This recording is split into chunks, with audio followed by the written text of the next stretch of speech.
আব্দুল কাদের জিলানী রহমতুল্লাহ আলাই মার কপালে চুম্বন আঁকলেন, মাকে মুহাব্বত করে আদর করে সম্মান শ্রদ্ধা জানিয়ে সন্তানটাও বিদায় নিলেন। মার চোখে পানি টলমল করছে, সন্তান বিদায় নিলেন, সন্তান রওনা দিয়েছেন। মাঝ পথে বিশাল বড় একটা ডাকাতের কবলে তিনি পড়ে গেলেন। কে না জানেন ইতিহাসগুলো, সবার কাছ থেকে যার কাছে যা কিছু পাচ্ছি আঘাত করছে, জোরপূর্বক ছিনতাই করে নিতেছে ডাকাতরা। ডাকাতের মধ্যে মায়া দয়া থাকলে কি ডাকাতি হবে নাকি?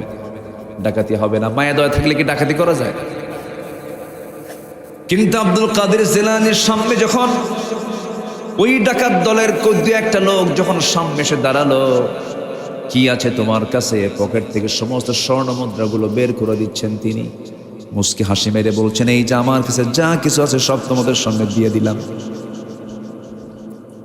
ছোট্ট বাচ্চার এমন অবস্থা দেখি ডাকাতরা বলছে, ও ছোট্ট ছেলে, না বলতে সব কিছু সরল মনে বের করে দিলা, কারণটা কি? ছোট্ট বাচ্চা আব্দুল কাদের বলছেন, আমার মা আমাকে আসার সময় বলে দিয়েছেন আমি যেন জীবনে কখনো মিথ্যা কথা না বলি। আমি কেমন করে মিথ্যা কথা বলবো? আমার কাছে স্বর্ণ মুদ্রা নাই, যা সেই যে তোমার সামনে দিলাম, তুমি কি করবা করো। ডাকাতদের চক্ষু বেয়ে বেয়ে টপ টপ করে পানি পড়ছে, এমন সততাই ডাকাতদেরকে সেই পথ থেকে ফেরত আনতে পেরেছে। মা বলছেন, বাবা আব্দুল কাদের, জ্ঞানী হওয়ার জন্য ঘর থেকে বের হচ্ছ, তুমি আমার কোলে এতদিন শিক্ষা নিয়েছো, আমি তোমাকে বোঝানোর চেষ্টা করেছি, ভাষা শিক্ষা দিয়েছি, আদব শিক্ষা দিয়েছি, হাসি দিয়েছি, কান্না দিয়েছি, আবেগ দিয়েছি, ভালোবাসা দিয়েছি। বাজান, আজকে তুমি আমার কাছ থেকে তুমি মাইনাস হয়ে শিক্ষার জন্য দূরদেশে চলে যাচ্ছ। বাবা, যাওয়ার পথে তোমাকে শুধু একটা নাসিহা করব, একটা উপদেশ দেব। বাবা, আমি তোমার মা হয়ে বলছি, মৃত্যুর দিন পর্যন্ত, মৃত্যুর পূর্ব মুহূর্ত পর্যন্ত কখনো একটা বারের জন্য কখনো মিথ্যা কথা বলবা না। কি কথা বোঝা গেল? জাত ভালো হলে, যদি জাত ভালো হয় তার ফল কি হয়? আজ থেকে তার ফল কি হয়? ভালো হয়। সূরা মুমিনুন আল্লাহ রাব্বুল আলামিন প্রথম দিকেই বলছেন 7টা গুণের কথা, এর মধ্যে 5 নাম্বার এবং 6 নাম্বার গুণ হলো ওয়াদা এবং আমানত। ওয়াল্লাযীনা হুম লিআমানাতিহিম ওয়া আহদিহিম রাউন। প্রকৃত ঈমানদার তো ওয়াদা ঠিক রাখবে এবং আমানতদারিতা তারা ঠিক রাখবে। ওয়াদা কখনো ভঙ্গ করবে না। ওয়াদা ভঙ্গ করবে যে মুনাফিক হবে সে, আমানতের খেয়ানত করবে যে মুনাফিক হয়ে যাবে সে, মিথ্যা কথা বলবে যে সে মুনাফিক হয়ে যাবে। এই জন্য আমার বন্ধুগণ, আমানতকে রক্ষা করতে হবে। সাইয়েদনা ওমর ফারুকের কথা বারবার মনে পড়ে যায়, নামটা তার শুরুতেই চলে আসছে, সেও তো সেখান থেকেই কিছু কথা বলি। ওমর ফারুক রাদিয়াল্লাহু তাআলা আনহু অর্ধ দুনিয়ার শাসনকর্তা, 40টা রাষ্ট্র তিনি চালাচ্ছেন সেই সময়। আল্লাহু আকবার! অর্ধ দুনিয়ার শাসনকর্তা তিনি শুয়ে আছেন কোথায় বলেন তো? তিনি শুয়ে আছেন কোথায়? মদিনায়। বলেন বলেন কোথায়? মদিনায়। আল্লাহু আকবার! মদিনায় শুয়ে আছেন। তার মদিনায় নবীর কবরের পাশে থাকার কথা ছিল না। প্রথম খলিফার ইন্তেকাল হলো, তার মেয়ে আমার নবীজির স্ত্রী আম্মা জান আয়েশা সিদ্দিকা রাদিয়াল্লাহু তাআলা আনহা তাকে বললেন, মা আমি নবীর সঙ্গে থাকতে চাই। আব্বা থাকেন। আব্বাকে আর মানা করা যায়? তো আমার নবীর কবর হলো আম্মা জান আয়েশা সিদ্দিকার ঘর। তিনি একাধিক স্ত্রী তার ছিল, কিন্তু কার কোলে তিনি ইন্তেকাল করেছেন বলেন তো? বলেন বলেন বলেন। আম্মা জান আয়েশা সিদ্দিকা রাদিয়াল্লাহু আনহার কোলে তিনি ইন্তেকাল করেছেন। আমার নবীজি তাও এক স্ত্রী ম্যানেজ করেন নাই, একাধিক স্ত্রী তার জীবনে ছিল। আল্লাহ পাকের অর্ডার ছিল। রাসূল মাঝে মাঝে বলতেন, আমার খাদিজা যদি আমার জীবনের শেষ সময় পর্যন্ত থেকে যেত, আমার দ্বিতীয় কোনো বিবাহের প্রয়োজন হতো না। আল্লাহ পাক আমাকে অর্ডার দিতেন না। আমার নবীজির প্রথম জীবন শুরু হয়েছে বিধবা নারীকে ঘরে এনে। আমার নবীর বয়স 25, বিধবা নারী আম্মাজান খাদিজার বয়স হলো 40, ডিফারেন্স হলো 15 বছর। ইতিহাস অনেকে জানেন না, ভুল বুঝেন। এতগুলো বিয়ে করলেন কেন? বিভিন্ন কথাগুলো তার বিরুদ্ধে অনেকে অনুমান করেও বলতে পারেন, অনুমান করা যাবে না। বিশ্বমানের চরিত্র তার ছিল। আমার নবীজি তার যৌবনটাই কাটিয়ে দিয়েছেন একজন আম্মাজান খাদিজার সাথে। আমার নবীর চাইতে যিনি 15 বছরের বড়, প্রায় 25 বছর 24 বছর তার সঙ্গে সংসার জীবন কেটে গেছে। শেষ জীবনে 10 বছর যে বেঁচে ছিলেন, বাকি স্ত্রীগুলো তিনি বিবাহ করেছিলেন একমাত্র কার ওয়ার্ডারে? আসতে বলবেন না, কার ওয়ার্ডারে? আল্লাহর ওয়ার্ডারে। আম্মাজান আয়েশা সিদ্দিকা রাদিয়াল্লাহু তাআলা আনহা কি রাসূল যে বিয়ে করেছেন সম্পূর্ণ অর্ডার আল্লাহ দিয়েছেন। জিবরাইল আলাইহিস সালাতু ওয়াস সালাম বেহেশতের রুমালে আম্মাজান আয়েশা সিদ্দিকার ছবিগুলো সামনে নিয়ে এসে বলছেন, ইয়া রাসূলুল্লাহ, আল্লাহ পাক আপনাকে এই মহিলাকে বিয়ের অর্ডার দিয়েছেন। কেন তিনি বিয়ে করেছিলেন? আম্মাজান আয়েশা ছিলেন সুপার কম্পিউটার। রাসূল যা বলতেন তাই তিনি হুবহু মুখস্থ করতেন। আমার নবীজির মুখ থেকে কথাগুলো শুনে তিনি প্রায় 6 লক্ষ হাদিসের তিনি হাফেজা ছিলেন। যা বলেছেন তাই তিনি কোট করেছেন। রাসূল বলেছেন, আমার স্ত্রীরা রাতের আধারে আমি যা কিছু করি তা সবার সামনে ওপেন করে দাও। দিনের আলোতে সাহাবীরা আমি যা কিছু তোমাদের সঙ্গে যে আচরণগুলি সব আমার প্রকাশ করে দাও, কারণ আমার 24 ঘন্টায় জাতির জন্য চরিত্র। যেরকম সুবহানাল্লাহ। এরকম নেতাকে পৃথিবীতে খুঁজে পাওয়া যাবে? শুক্রবারে আতর সুরমা লাগায়া পাঞ্জাবি খদ্দরের পাঞ্জাবের মসমসা লুঙ্গি নিয়ে মসজিদে চলে যায়, আগের রাতেই মদ খাইছে। এরকম নেতা আছে না নাই? আগের রাতে কি খাইছে? মদ খাইছে। কিন্তু আমার নবীর চরিত্র রাতেও যা দিনেও তাই, 24 ঘন্টা সুমহান চরিত্র। আল্লাহু আকবার বলেন। আম্মাজান আয়েশা সিদ্দিকার ঘরে তিনি শেষ নিঃশ্বাস ত্যাগ করেন। আমার নবীজির ইন্তেকালের সময় হয়ে গেছে। নবীজি বলছেন, আয়েশার আমি দুনিয়া থেকে বিদায় নিয়ে নেব, যে কোনো মুহূর্তে আমার ইন্তেকাল হয়ে যাবে। আয়েশা, আমি মনে হয় বেশিক্ষণ বাঁচবো না। ইন্না লিল মাউতি সাকারাত, মৃত্যুর যন্ত্রণা ভয়ঙ্কর, খুব কষ্ট হচ্ছে আয়েশা, খুব কষ্ট পাচ্ছি। আমার নবীজি দুনিয়া থেকে বিদায় নেবেন। মালাকুল মউত যখন তখন তার জানটা কবজ করে নিয়ে যাবেন। আমার নবীজি সেই সময় শুধু বললেন, আয়েশা, সর্বশেষ তোমাকে একটা হাদিস তোমাকে জানায় দেই। আমার উম্মতকে তুমি সর্বশেষ আমার মেসেজটা জানায় দিবা। আমি আমার উম্মতকে খুব ভালোবাসি। আমার উম্মতরা যেন কখনো 5 ওয়াক্ত নামাজ না ছেড়ে দেয়। জোরে বলি সুবহানাল্লাহ, আরো জোরে বলি সুবহানাল্লাহ। আমার বন্ধুগণ, আমার নবীজি সর্বশেষ মেসেজটা তাকে জানায়া দিলেন। জানায়া দিয়ে রাসূল করিম সাল্লাল্লাহু আলাইহি ওয়াসাল্লাম দুনিয়া থেকে বিদায় নেবেন। আম্মাজান আয়েশা সিদ্দিকা একদিন বলছেন, হুজুর, আপনি আমার জন্য একটু দোয়া করুন, আল্লাহ যেন আমার গুনাহগুলোকে মাফ করে দেন। আমার নবীজি কেঁদে কেঁদে হাত দুইটা আসমানমুখী করে বলছেন, আয় আল্লাহ তাআলা, আমার খাদিজা, আমার আয়েশা আমার কাছে দোয়া চাই, তোমার কাছে প্রার্থনা করি, আল্লাহ আমার আয়েশা আগের পরের সকল কিছু তুমি আল্লাহ মাফ করে দাও। এই দোয়া যখন শেষ হলো, আম্মাজান আয়েশা সিদ্দিকা রাদিয়াল্লাহু আনহার চেহারায় হাসির ঝিলিক প্রকাশ পেল। রাসূল বলছেন, আয়েশা রে, তুমি বুঝি খুব আনন্দিত হয়েছো? হুজুর, কেন আনন্দিত হব না? আপনি আমার জন্য এমন দোয়া করেছেন, আপনার দোয়া তো আল্লাহ পাক অবশ্যই কবুল করবেন। আল্লাহ পাক আমাকে সব মাফ করে দিয়েছেন। সঙ্গে সঙ্গে রাসূল বলছেন, আয়েশা রে, আমি তোমার জন্য যে দোয়াটা করলাম সেই হুবহু দোয়াটা আমার উম্মতের জন্য করি সকাল সন্ধ্যা। জোরে বলে সুবহানাল্লাহ। তাহলে নবী, আমার নবীর মুহাব্বত আমার প্রতি আছে না নাই? আসতে বলবেন না, আছে না নাই? আমার চেয়ে কম না, আমার চেয়ে বেশি? আমার চাইতে বেশি। রাসূল আমাকে বেশি ভালোবাসেন, খুব ভালোবাসেন, খুব মহব্বত করেন। আমি এই তো 8-10 দিন আগে রাউদাতুম মিন রিয়াদিল জান্নাহ, রাসূল বলেছেন, মিন বাইতি ওয়া মিম্বারি রাউদাতুম মিন রিয়াদিল জান্নাহ, আমার ঘর আর ওই যে মিম্বার, আমি যেখান থেকে খুতবা দিয়ে সাহাবীরা, ওই মিম্বার আর আমার এই ঘর, আম্মাজান আয়েশার ঘরের মধ্যে বসে, এই ঘর এবং ওই মিম্বার, এইটুকু অংশ, এর মাঝামাঝি অংশটুকু হলো, সাহাবীরা জেনে রেখো, রাউদাতুম মিন রিয়াদিল জান্নাহ, জান্নাতের টুকরা। জোরে বলি সুবহানাল্লাহ। গত 7-8-9 দিন আগে মদিনা মুনাওয়ারায় রাত 4টার দিকে, রাত 3টার দিকে আমি উঠে গেলাম।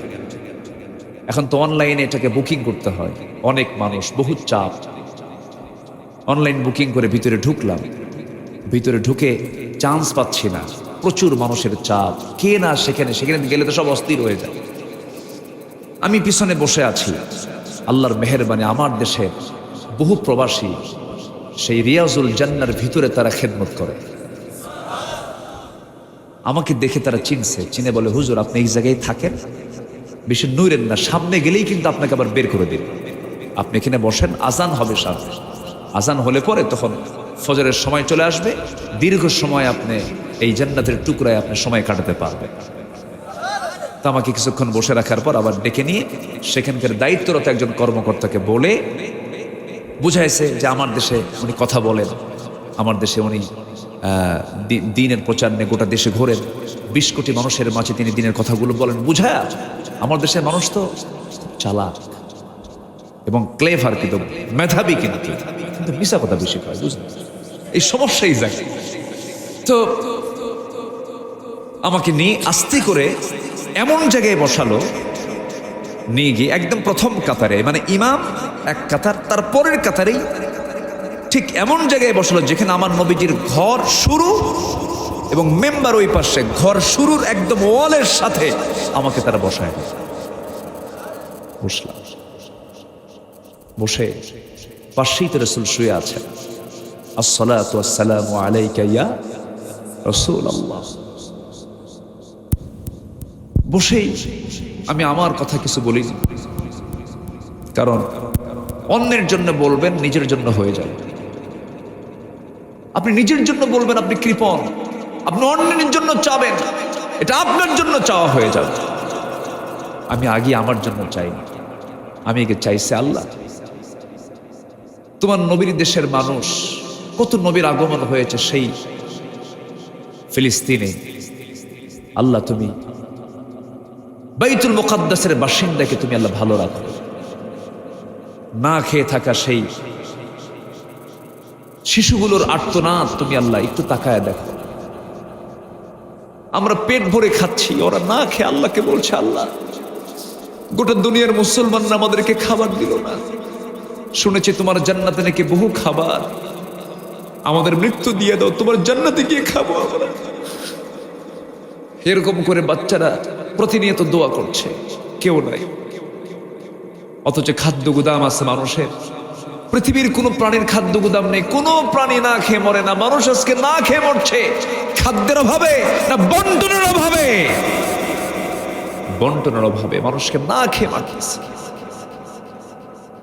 আল্লাহর কাছে এই দোয়াটা করেছি, আল্লাহ তুমি মুসলিম উম্মাকে এক করে দাও। জোরে বলি আমিন, আরো জোরে আল্লাহুম্মা আমিন। আজকে পৃথিবীতে মুসলমান সংখ্যা কি কম? 56টি মুসলিম রাষ্ট্র, মার খায় মুসলমান। ছিল না কথা এমন, 56টি নয়, 10টা মুসলিম কান্ট্রি যদি এক হতো, গোটা পৃথিবীর সুপার পাওয়ার মুসলমান হয়ে যেত। ঠিক তেমনি একটা ভূখণ্ড, বাংলার এই সবুজ ভূখণ্ড, সেখানেও অবশ্যই একটা এক হওয়ার প্রয়োজন আমাদের আছে না নাই? আসতে বলুন, আছে না নাই? আল্লাহ কয়জন? আল্লাহ কত সংখ্যায়? আল্লাহ কত? আমাদের কোরআন কয়টা? আমাদের নবী সবই তো এক। আমরা কেন এক হতে পারি? আমরা কেন এক হতে পারি না? সব দ্বন্দ্ব ভেদাভেদ ভুলে যাই, সব দেখা শেষ করেছি। আইয়ুবের শাসন, মুজিবের ভাষণ, জিয়া কেটেছেন খাল, এরশাদের তাল বেতাল, সব দেখা শেষ। আগামীর দেশ হলো কোরআনের আইনের বাংলাদেশ। রাজি আছেন কারা কারা? হাত উঁচু করে দেখান মুসলমান।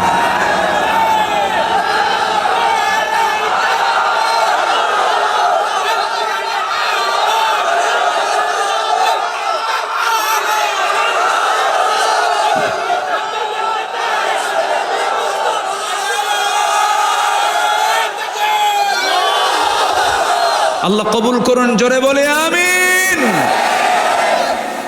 কষ্ট পাচ্ছেন? যারা কোরআনকে চায় না তারা মুনাফিক, ঠিক কিনা বলেন? আমি মুসলমান, আমি কেন লজ্জা পাবো? আমি এটাতে কোরআন কি আল্লাহর না? আর কোরআন ছাড়া যা কিছু কার? বান্দার। কার বলেন তো? বান্দার। বান্দারটা ভালো না আল্লাহরটা ভালো? কারটা ভালো? আপনার বাতি বেশি আলো দেয় না সূর্য আলো দেয়? কিসের আলো বেশি? সূর্যের মালিক কে? সূর্যের মালিক কে? আকাশের মালিক কে? সবকিছুর মালিকই তো আল্লাহ। তো আল্লাহর বিধান মানতে আপনার কি পড়াতে কেন? কষ্ট পাচ্ছেন আপনারা? কষ্ট পাচ্ছেন? দয়া করে কেউ রাগ করবেন না, আমি কোরআনকে সামনে রেখেই কথা বলছি, কেউ কষ্ট মনে নেবেন না, একটু দয়া করে সবাই শুনবেন। তাহলে আমার নবীর ইন্তেকাল হয়েছে কার ঘরে? মনে আছে আপনাদের?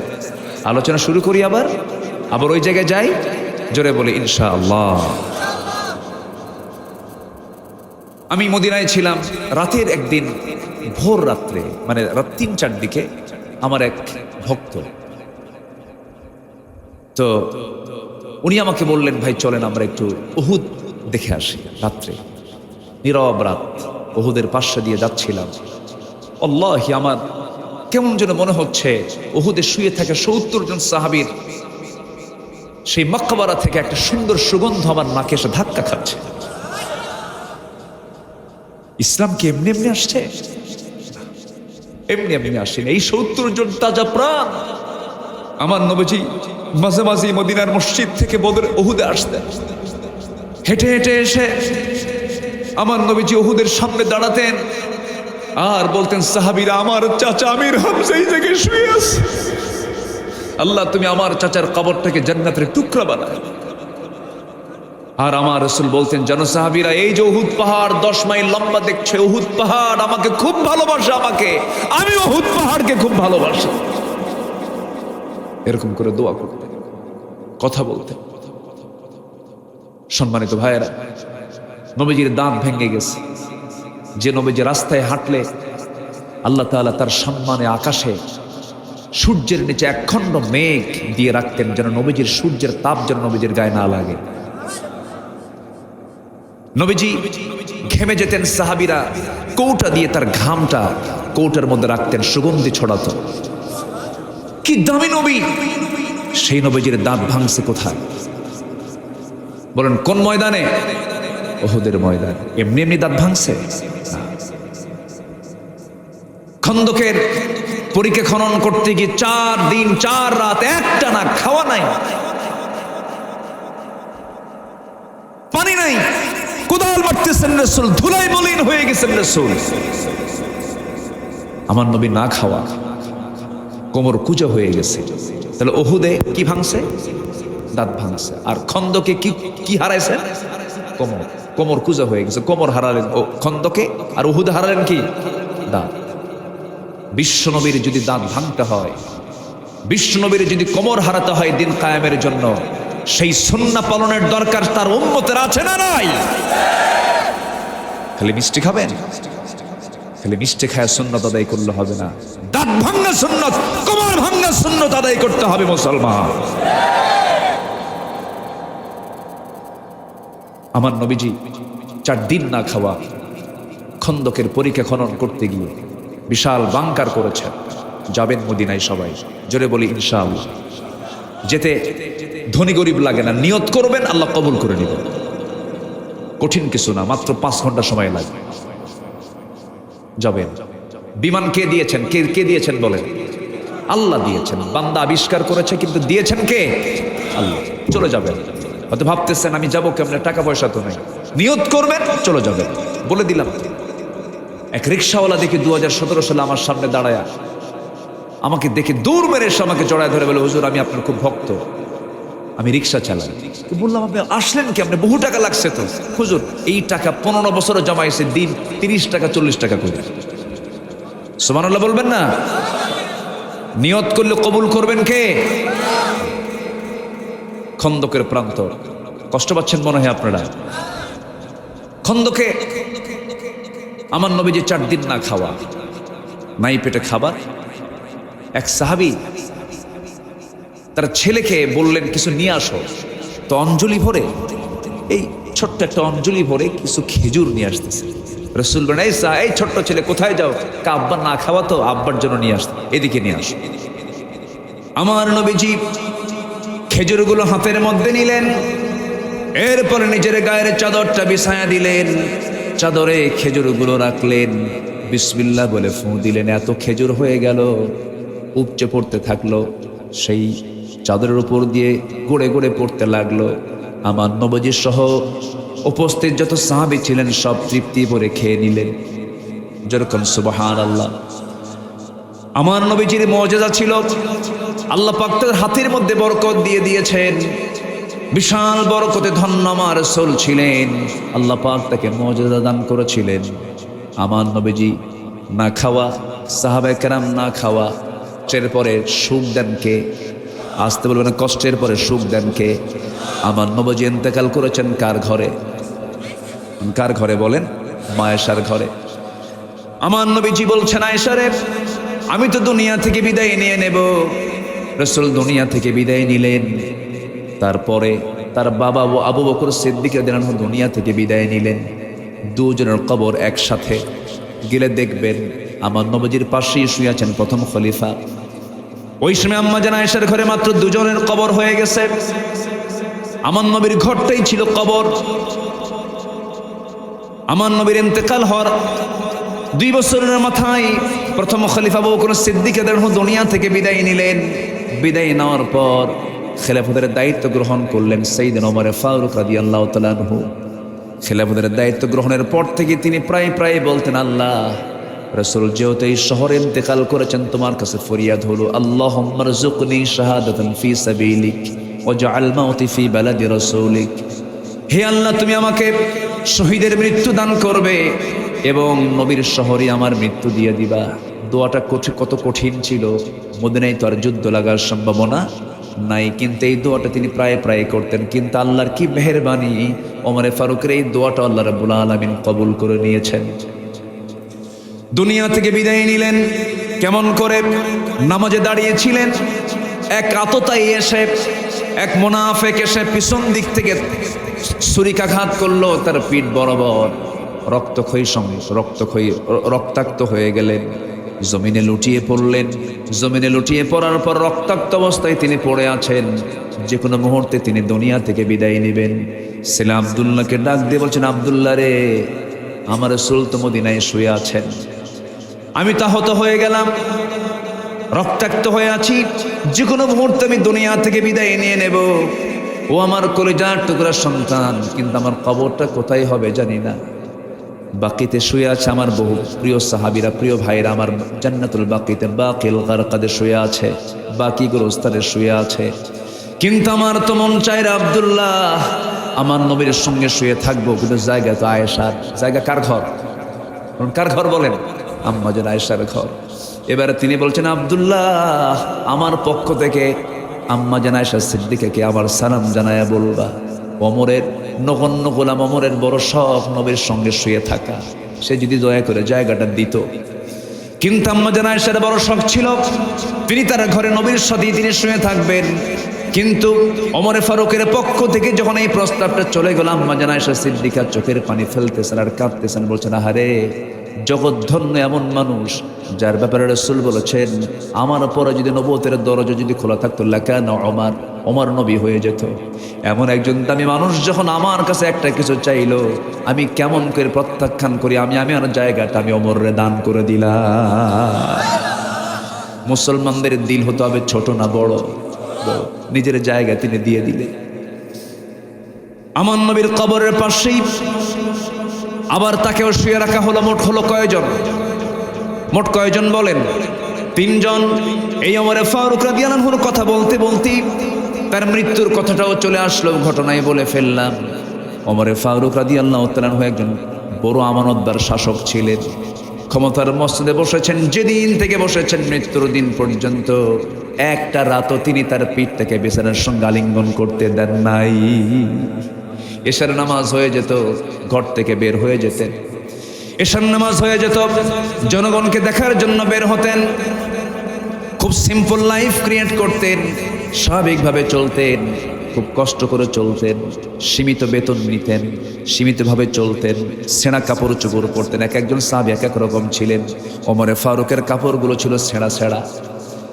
একদিন আম্মা জান আয়েশা সিদ্দিকা সহ তার মেয়ে সহ উম্মাহাতুল মুমিনিন সব একসাথে এসে বললেন, আমিরুল মুমিনিন উন্নত জীবন গ্রহণ করুন, একটু ভালো কাপড় চোপড় করুন। বাইরে থেকে বহু কূটনীতিকরা আসে, বিভিন্ন ধরনের রাজকীয় মেহমানরা আসে, আপনার সঙ্গে কথোপকথন করে, কথাবার্তা বলতে চায়। নতুন কাপড় চোপড় না পরলে কেমন হয়? ওমরে ফারুক বলছেন, হাফসা আমার কলিজার টুকরা মেয়ে, তুমি আমার নবীর স্ত্রী, তুমি নবীর স্ত্রী হয়ে এমনটা করে কেমন করে কথা বলো? এক রাত তাহাজ্জুদ কাজা হয়ে গেছে, বিছানা নরম করে দেওয়ার জন্য রাসূল আফসোস করেছেন। নিজের গায়ের চাদর না পেয়ে তিনি, নিজের বিছানার চাদর না পেয়ে তিনি নিজের জুব্বাটাকে চাদর বানায়া তার উপরে তিনি রাত কাটিয়ে দিয়েছেন। বিশ্বনবী যদি তার এমন জায়গা থেকে সিম্পল লাইফ ক্রিয়েট করে যদি বিশ্বনবী থাকতে পারেন, আমাকে তোমরা ছেঁড়া কাপড় চোপড় পরার কথা বলো? ওমরে ফারুককে পোশাক দেখে কেউ ভয় পায় না, ওমরে ফারুককে ভয় পায় তার তাকওয়া দেখে। জোরকন সুবহানাল্লাহ। একা একা হাঁটতেন, তার আগেও কেউ ছিল না, পরেও কেউ ছিল না। তিনি ভয় পেতেন কাকে? আল্লাহ। একা একা হাঁটতেন, ছোট্ট একটা লাঠি থাকতো, হাঁটতেন। শয়তান পর্যন্ত তার কাছে আসার সাহস পেত না, এত বড় আল্লাহওয়ালা তিনি ছিলেন। ঘোড়া কিনতে গেছেন একদিন, ঘোড়া কিনতে গিয়ে ঘোড়াওয়ালার কাছ থেকে টাকাটা দিয়া ঘোড়া বুঝে নিলেন, সুস্থ ঘোড়া নিলেন। ওমরে ফারুক তিনি ঘোড়ার পিঠে উঠলেন।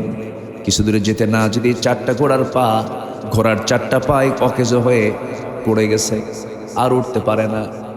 রেগে গেলেন, গিয়ে বলছেন, ঘোড়াওয়ালা বড় ঠকবাজি করল আমার সাথে। কিছুক্ষণ আগেই আমি তোমাকে টাকা দিয়ে ঘোড়া কিনলাম, ঘোড়া তো অচল ঘোড়া আমাকে দিয়েছ।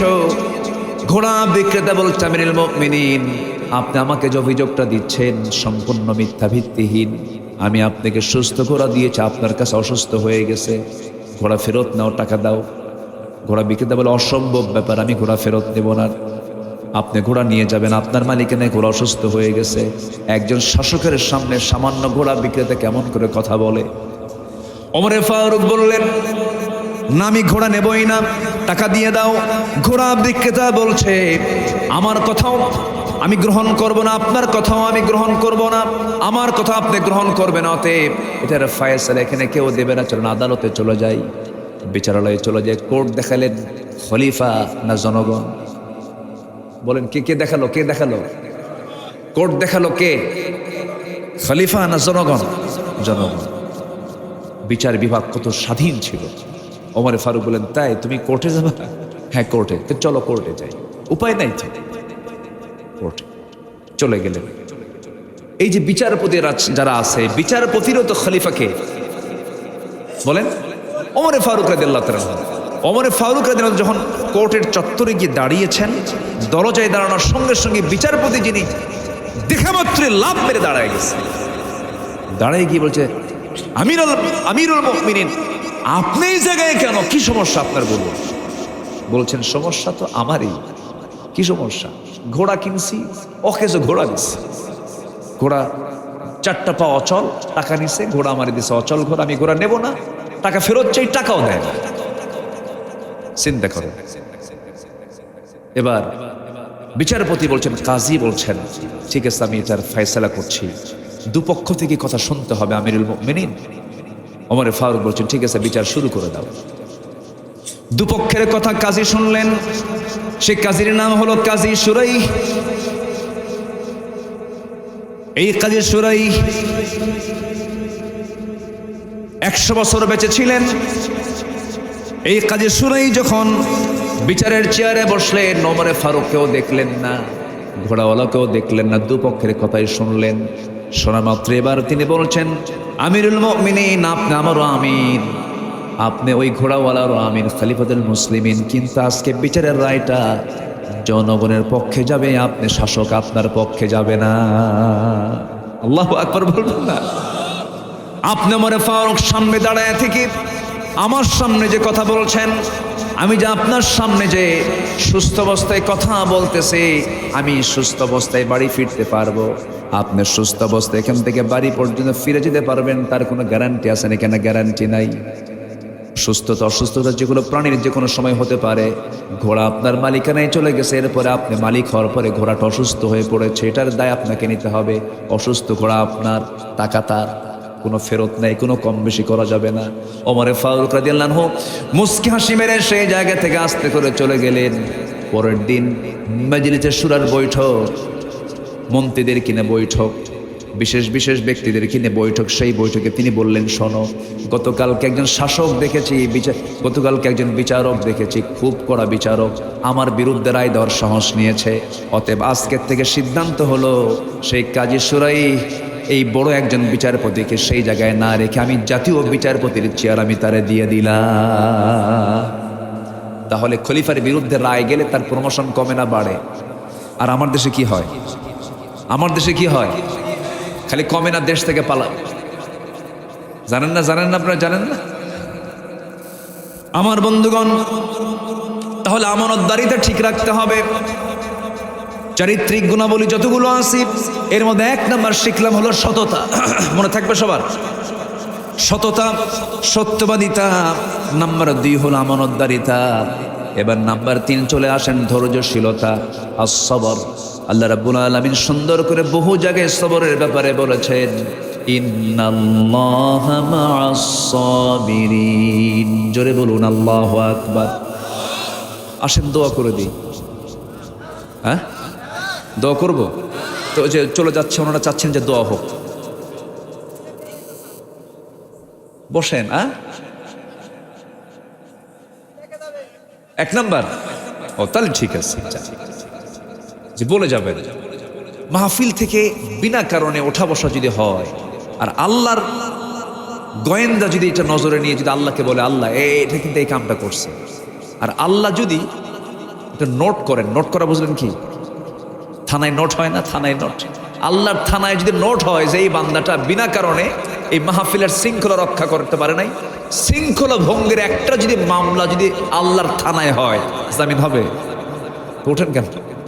বসেন, কেউ যাবেন না। আমি একটু কড়া ভাষায় বললাম, বসেন। কত সময় কত দিকে চলে যায়। রাত 3টার দিকে বিশ্বকাপ খেলা দেখে, রাত কটার দিকে? 3টে। তাহাজ্জুদ পড়তে পারে না, কিন্তু কি খেলা দেখে? বিশ্বকাপ। একটু বসেন, আকর্ষণ থাকতে হবে, কোরআন শোনার মজা পেতে হবে, এই জায়গার মর্যাদা বুঝতে হবে। বলি আলহামদুলিল্লাহ। নাম্বার 3 হচ্ছে ধৈর্যশীলতা। আমরা ধৈর্যশীল হব, জোরে বলি ইনশাআল্লাহ।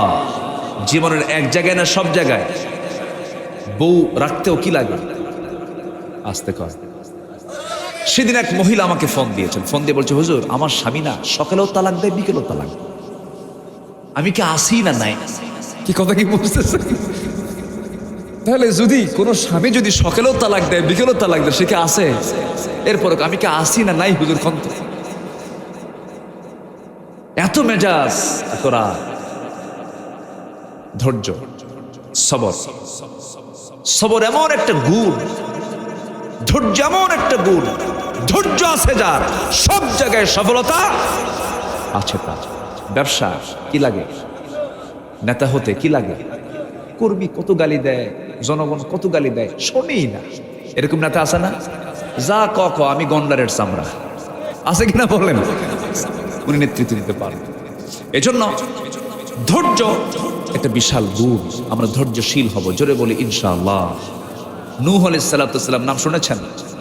মহাপ্লাবন হয়েছিল, যার সময় কেউ ছিল না, সব শেষ হয়ে গিয়েছিল, কিন্তু একটা বুড়ি ঠিক ছিল। কে ছিল? ঠিক ছিল বুড়ি। অনেক লম্বা কথা, ওইদিকে যাব না। নূহ আলাইহিস সালাতু ওয়াস সালাম দাওয়াত দিতে গেছেন তার কওমদের মাঝে, মাইরা রক্তাক্ত করে জমিনে ফেলে দিয়ে চলে গেছে। এত ত্যাগ স্বীকার তিনি করেছেন। তিনি দাওয়াত দিয়েছেন শুধু দিনে না, দিনে রাতে 24 ঘন্টা। আল্লাহু আকবার বলেন। ইন্নী দাআউতু কওমি লাইলান ওয়া নাহারা। নূহ আলাইহিস সালাতু ওয়াস সালাম তিনি তার কওমদেরকে দিনে রাতে দাওয়াত দিয়েছেন। 900 বছর দাওয়াত দেওয়ার পরে ইসলাম কবুল করছে মাত্র 80 জন। কয়জন? 80 জন। বউ কালেমা পড়ে নাই, ছেলেও কালেমা পড়ে নাই। বলেন তো কি এক জ্বালা! বউ কালেমা পড়ে নাই, ছেলেও কালেমা পড়ে নাই। উনি কি ধৈর্য হারা হয়েছেন? ধৈর্য হারা হন। একবার শুধু বলেছিলেন ছেলেটা, এই বাবা আয় না, ওই পাহাড়ের চূড়ায় উঠে লাভ হবে না, তোকে প্লাবন শেষ করে দিবে, গজব শেষ করে, আয় না আমার জায়গায়, আমার কাছে আয়, আমার আল্লাহর কাছে আশ্রয় নেই। না আমি যাব না, আমি ওই জায়গায় যাব, আমি তোমাকে মানব না। তখন আল্লাহ পাক বলছেন ইন্নাহু লাইসা মিন আহলিক, হে আল্লাহর নবী, সে তোমার কেউ না। তুমি ভাবতেছো তোমার সন্তান না, সে তোমার কেউ আহালি না, সে তোমার আহালি না, কেউ না তোমার। তবে অতএব ঈমান আছে, সম্পর্ক আছে, ঈমান নাই, সম্পর্ক। মন খারাপ করবেন কেন? সন্তান ভালো না, মন খারাপ, নূহের কথা মনে করে।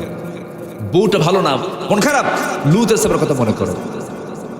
মনটা খারাপ, জেলখানায় গেছেন, ইউসুফের কথা মনে করে। ভাবতেছেন খুব কষ্ট, অভাব, আল্লাহর পয়গম্বর মূসার কথা মনে করে। 10 বছর মেষ চড়াইছেন। 10 বছর কি চড়াইছেন?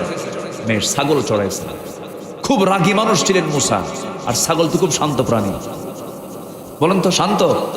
একটা অশান্ত প্রাণী, বেকা তেড়া প্রাণী। সেই ছাগল পালনের দায়িত্ব দেওয়া হলো 10 বছর। মূসার রাগ কম না বেশি? কিন্তু মূসার রাগ কম না বেশি? এত রাগ ছিল, আল্লাহ পাক বলছেন আগে ধৈর্য ধরো। আগে কি ধরো? ধৈর্য ধরো। ধৈর্য ছাড়া হবে না। আল্লাহ পাক তাকে বিশাল পরীক্ষার মধ্যে ফেলে দিলেন। এক সামনে ফেরাউন গোত্রের এক লোক আসলো, মারলেন থাপ্পড়। থাপ্পড় এমনি মারেন না, ও বেয়াদবি করতেছে, বারবার ভুল কথাই কয়, এটাই ঠিক। উনি তো রাগী মানুষ, আগের থেকে থাপ্পড় মারার স্বভাব। প্রথম থাপ্পড় খাইছে ফেরাউন। প্রথম থাপ্পড় খাইছিল কে? ফেরাউন। তো ওই কিপ্তিকে মেরে শাসন করলেন, যে শাসন করে ও যেন ঠিক হয়। মারছেন আস্তে করে, শাসনের জন্য থাপ্পড় মারছেন। এক থাপ্পড় মারাও সারা, মরে যাওয়া সারা। যখন মরে গেছে তখন আল্লাহকে বলছে, আল্লাহ দোষ কিন্তু আমার না, মার্ডার কেসের আসামি আমি না, আমি ওরে মারছি শাসনের জন্য, কিন্তু তুমি মারে ফেলছো, তোমার দোষ। যেরকম সুবহানাল্লাহ। কিন্তু হবে কি, ফেরাউন তো এইদিকে হুলিয়া জারি করেছে, যেখানে পাবে সেখানে ওকে মেরে ফেলো, ধরো।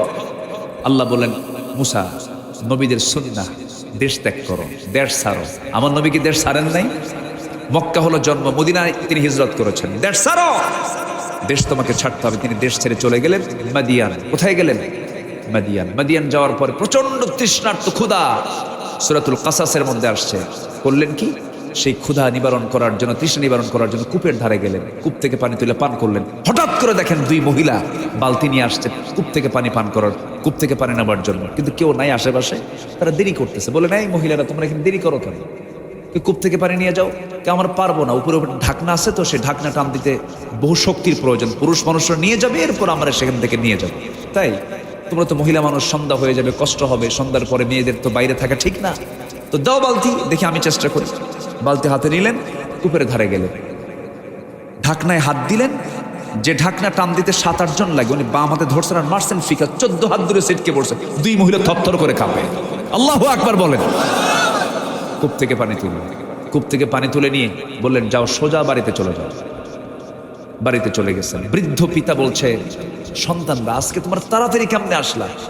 এত তাড়াতাড়ি তো তোমরা আসতে পারো না। কাব্বা, একজন পুরুষ দেখলাম, কবিজুন আজিজ, খুব শক্তিশালী, ঢাকনা ধরলার সিটকে পড়লো। এটা মানুষ নাকি? এবার বৃদ্ধ পিতা বলছে, আমার বড় মেয়ে, তুমি কালকে যাবে, আমার সালাম জানাবে, সেজন্য আমার সঙ্গে দেখা করে, আমি তার সঙ্গে দেখা করতে চাই।